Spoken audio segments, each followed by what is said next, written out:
අපි දන්නවා කාමන්තිස්ස රජතුමා සේරුවිල මංගල මහා චෛත්‍යරාජාණන් වහන්සේ ඉදිකරපු ආකාරය. මේ සේරුවාවිල මංගල මහා චෛත්‍යරාජාණන් වහන්සේ ඉදිකරලා ඒ තුළ බුදුරජාණන් වහන්සේගේ විශාලම ධාතුන් වහන්සේ වන ලලාට ධාතුන් වහන්සේ තමයි නලල් තලය මත තැන්පත් කරන්න යෙදුනේ. මේ සිදුවීමේදී කාවන්තිස්ස රජ්ජුරුව කරේ බුදුරජාණන් වහන්සේගේ ජීවමාන ප්‍රමාණී ස්වරූපේ බුද්ධ ප්‍රතිමා වහන්සේ නමක් රත්තරනින් රනින් නිර්මාණය කර. ඇස්වලට ඉන්ද්‍රනීල මාණික්‍යවලින් යුක්ත නේත්‍ර යොදල හරියට ජීවමාන බුදුරජාණන් වහන්සේගේ මහාපුරුෂ ලක්ෂණ මතුවෙන ආකාරයට ඒ ප්‍රමාණයම බුද්ධ ප්‍රතිමා වහන්සේ නමක් මේ මංගල මහා චෛත්‍යරාජාණන් වහන්සේගේ ධාතු ගර්භය තුළ නිර්මාණය කර. නිර්මාණය කළ ධාතු ගර්භය වැඩ කටයුතු සියල් අවසන් කරලා. ධාතුන් වහන්සේලා තැන්පත් කරන්න ලලාට ධාතුන් වහන්සේ තැන්පත් කරන්න නියමිත දවසේ. කාවන්තිස්ස රජ්ජුරුවොත් එදා වැඩහිටිය මහරහත්තන් වහන්සේලා රැස් කරලා උන්වහන්සේලාගෙන් ඉල්ලීමක් කරා ස්වාමීනී ලලාට ධාතුන් වහන්සේ තැන්පත් කරන දවසේ ඒෂ ධාතුන් වහන්සේලා තියෙන තැනකින් ලබා දෙන්නේ කියලා. ඒ වෙලාවේ මහරහත්තන් වහන්සේලා රැස්වෙලා උන්වහන්සේලාත් විමසල බලනකොට මේ චෛත්‍යය තුළ තැන්පත් කරන්න නියමිත ඒ කේෂ ධාතුන් වහන්සේලා මේ වෙනකොට නාගලෝකයේ ජයසේන නාරජු තපස්සු බල්ලුක වෙළඳ දෙබෑයන්ගෙන් ඉල්ලගත්ත කේෂ ධාතුන් වහන්සේලා බොහෝ ප්‍රමාණයක් තියාගෙන වන්දනා කරනවා. මෙන්න මේ කේෂ ධාතුන් වහන්සේලා මේ චෛත්‍යයේ තැන්පත් කිරීම සුදුසුයි. ඒ වෙලාවේ පිණ්ඩ පාතික තිස්ස කියන චුල්ල පිණ්ඩ පාතික තිස්ස මහරහත්තන් වහන්සේගේ ශිෂ්‍ය භික්‍ෂූන් වහන්සේ නමක් වන ශිව කියන මහරහත්තන් වහන්සේ එතන වැඩ හිටිය. උන්වහන්සේ බොහෝම ඉරදි බල සම්පන්නම කෙනා. උන්වහන්සේට පැවරුවා ස්වාමීණී එහෙමනං ඔබවහන්සේ නාගලෝකයට ගිහිල්ලා. ජයසේන නාරජු සතුව කේෂධාතුන් වහන්සේලා තියෙනවා. මෙන්න මේ කේෂධාතුන් වහන්සේලා අරගෙන එන්න කීවා. මේ බුද්ධ ප්‍රතිමා වහන්සේගේ ශීර්ෂය මත තැන්පත් කරන්න. ඒ වෙලා ශිව් මහරහත්තන් වහන්සේ අභිඥා පාදක දිහානයකට සමවැදිලා පොළුවෙන් කිමිදිලා ගිහිල්ලා නාගලෝකෙන් මතු වුණා. නාගලෝකෙන් මතුවෙනකොට ජයසේන නාරජු දැනගත්තා මේ නං මේ ස්වාමීන් වහන්සේ මේ එන්නේ හොඳකට නෙමෙයි අපේ ධාතු කරඩුව හොරකං කරන්න තමයි අරගෙන යන්න යෝ එන්නේ. ඉක්මනට කරේ ධාතු කරඩුව ගිලගත්. ඉක්මනට අරගෙන කුසේ හංගගත්. හංගගෙන කියන ස්වාමීනී මොකද ඔබවහන්සේලා මේ වෙලාවේ අවේලාවේ මේ නාගලෝකෙටාවේ. එතකොට ශිව මහරහත්තන් වහන්සේ කියනවා නා රජතුමනී අපි ආවේ බුදුරජාණන් වහන්සේගේ කේෂ ධාතුන් වහන්සේලා ඔබ ළඟ තියෙනවා. ඒ ධාතු කරඩුව ගෙනියන්නයි කිවා.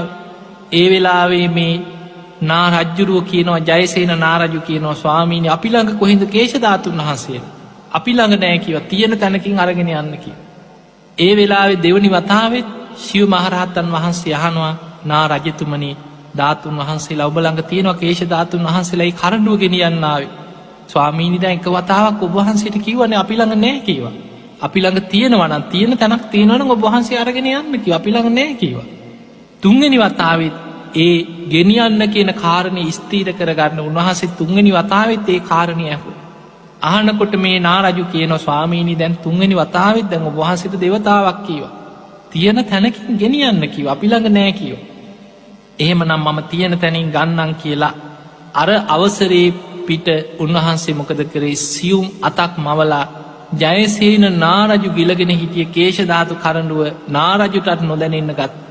අරගෙන උන්වහන්සේ ඒ සැනින් නාගලෝකෙන් කිමිදිලා අහසට පැන නැග්ගා පොළොවෙන් ඇවිල් අහසට පැනනගන්නකොට ජයසේන නාරජු එතනින් ගියාට පස්සේ ගිය ගමන් සතුට වුණ. මේ ශ්‍රමණයන් වහන්සේ රැවටුනා නේද. ධාතු කරඩුව යන්තන් ඇති අපි බේරගත්තා කියලා අර කුසේ ගිලගෙන හිටපු ධාතු කරඩුව එලියට ගන්න හදනකොට ධාතු කරඩුව නෑ. ඒ වෙලාවෙ 12 කෝටියක් නාගයන් එක්ක නාගලෝක විලාපදිමින් හඬා වැළපුනා කියනවා මේ ශ්‍රමණය අපේ ඇස් දෙක ගලෝගෙන ගියා වගේ ඇවිල්ලා අපේ ධාතුන් වහන්සේලා සහිත මේ කේෂ ධාතුන් වහන්සේලා සහිත කරඩුව අරගෙන ගියා නේද කියලා. ඒ විතරක් නෙමේ ජයසේන නාරජු කියා හිටියා පස්සෙන් පන්නගෙන ගිහිල්ලා ඔය ශ්‍රමණය අල්ලගන්න කියව ධාතු කරඩුව ආපහු අල්ලගන්න කියලා අර ශිව මහරහත්තන් වහන්සේගේ පස්සෙන් පන්නගෙන ආවකිනවා මේ නාගයෝ පිරිස.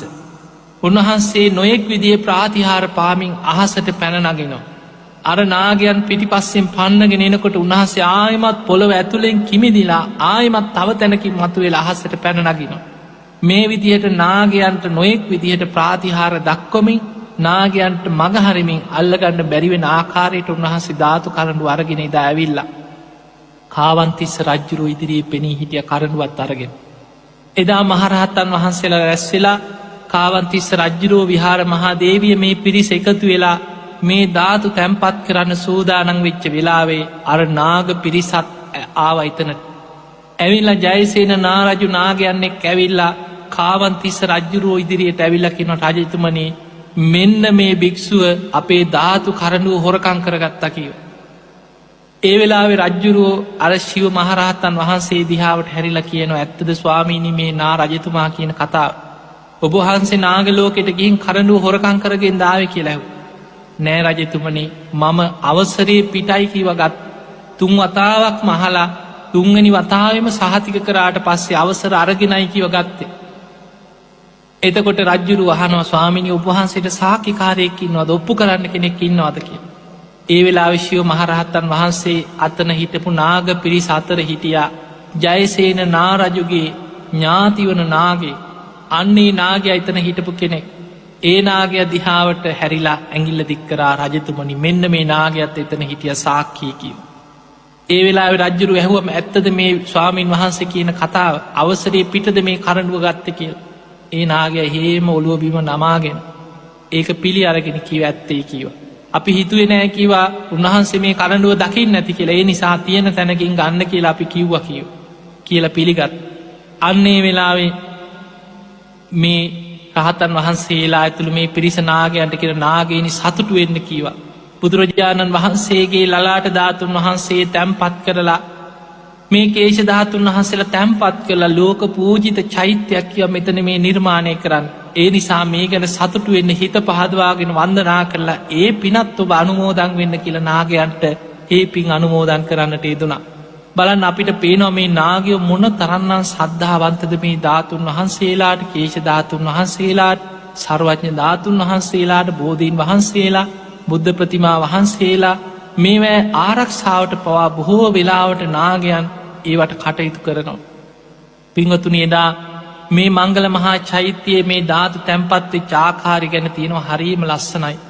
එදා මේ කාවන්තිස්ස රජ්ජුරු ලලාට ධාතුන් වහන්සේ අතේ තියාගෙන ධාතු ගර්භයට ඇතුල් වෙලා සත්‍යක්‍රියාවක් කරා.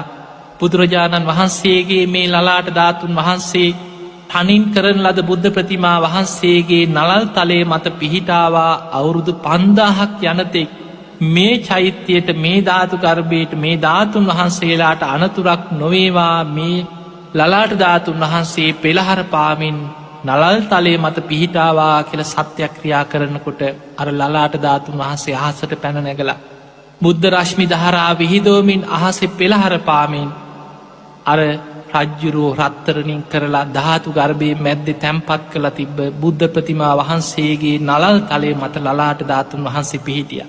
ලලාට ධාතුන් වහන්සේ පිහිටනවත් සමගම මහපොලෝ පවා කම්පාවට පත් වුණා. ඒ වෙලාවේ නාගලෝකින් අරගෙන ආපු කේෂ ධාතුන් වහන්සේලා සහිත කරඩුව කාවන්තිස්ස රජ්ජුරුව විහාර මහාදේවියගේ අතට දුන්න දේවිය ඔබේ අතින් කේෂ ධාතුන් වහන්සේලා තැන්පත් කරන්න කියලා මේ බුද්ධ ප්‍රතිමා වහන්සේගේ ශීර්ෂය මත ඒ වෙලාවේ කේෂ ධාතු සහිත කරඩුව අතේ තියාගෙන විහාර මහාදේවියත් සත්‍යක්‍රියාවක් කරා බුදුරජාණන් වහන්සේගේ ශීර්ෂය මත මේ කේෂ ධාතුන් වහන්සේලා පිහිටාවා කියලා. අතින් ගිලිහිච්ච කරඩුව අහසට පැනනැගලා නිල් පාට රශ්මි විහිදුනාකින අහසේ. පිංහතුනේ බුදුරජාණන් වහන්සේගේ කේෂ ධාතුන් වහන්සේලාගේ නිල් පාට ආලෝක ධාරාවන් තමයි විහිදෙන්. නිල් පාට රශ්මි විහිදෙමින් මේ කරඩු අහසේ පෙළහර පාලා කරඩුවේ තිබ කේෂ ධාතුන් වහන්සේලා කරඩුවෙන් විවර වෙලා ධාතු ගර්භයේ මැද පිහිටෝපු බුද්ධ ප්‍රතිමා වහන්සේගේ ශීර්ෂය මත බුදුරජාණන් වහන්සේගේ හිස මත පිහිටලති බාකාරයට දකුණු අලේට කරකැවිලා ශීර්ෂය මත කේෂ ධාතුන් වහන්සේලා පිහිටිය. ඒ තුළත් මහපොලෝ කම්පාවට පත් වුණ. මේ විදියට තමයි මේ කේෂ ධාතුන් වහන්සේලා තැන්පත් කරේ.